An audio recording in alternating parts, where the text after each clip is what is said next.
આ છે અરવલ્લી જિલ્લાના મેઘરજ તાલુકાનું પીશાલ ગામ, જ્યાં ગત ચોમાસે ગુજરાતના 3જા નંબરનો વરસાદ થયો હતો.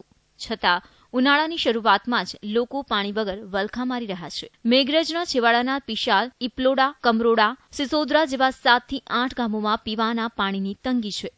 ગામમાં પાણીના સ્ત્રોત તો છે, પરંતુ જ્યાં જ્યાં બોર કર્યા છે ત્યાં ખારું પાણી આવે છે. ગ્રામ પંચાયત દ્વારા જલધારા યોજનામાં બનાવાયેલ કૂવામાં પણ દૂષિત પાણી આવે છે. આથી ગામ લોકોને 2 કિલોમીટર ચાલી બીજા ગામના કૂવે પાણી ભરવા જવું પડે છે. ત્યારે સત્વરે પાણીની સમસ્યા હલ થાય તેવી ગામ લોકોની માંગ છે. તો પાણીની પીસાળ ગામની અંદર જલ્દી વ્યવસ્થા થાય સારું, અને અત્યારે 2 કિલોમીટર પાણી લેવા માટે જવું પડે. ગામના લગભગ 80-90 વર્ષના ઘરડા માણસો રહે છે, એક હમણાં આગળ પાછળ કોઈ નથી. એવા લોકોની શું દશા? એ 2 કિલોમીટર ચાલીને પાણી લાવવાના, રડતા રડતા લાવું જ બાપડા. વિનંતી કરું છું, આમ તમને પ્રાર્થના પ્રભુની કરું છું. હું એક ગૌ પાણી અમારે જવું પડે છે. અડધી ડોલે નવ છું ને 1 ડોલ પાણી લુગડો દઉં છું. અમારે બહુ તકલીફ છે. મને હોવર થયો છે. અમારે બહુ દુઃખ છે. ઘણો મારા જેવા પણ દુખિયારો છે, પણ શું કરીએ? આ ગામમાં 1500 લોકોની વસ્તી છે, જેમાં વૃદ્ધોની સંખ્યા વધુ છે. ગામની 80 થી 90-95 વર્ષની મહિલાઓને પણ 2 કિલોમીટર ચાલીને પાણી ભરવા જવું પડે છે.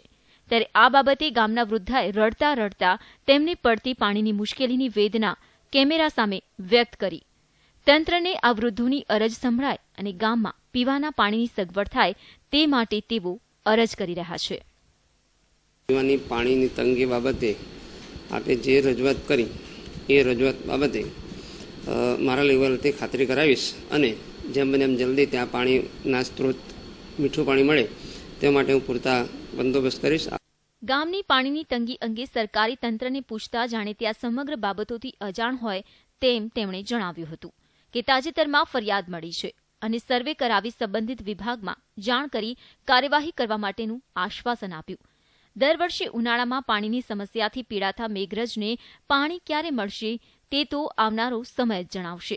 હાર્દિક Patel, bureau report, ETV news, Aravalli.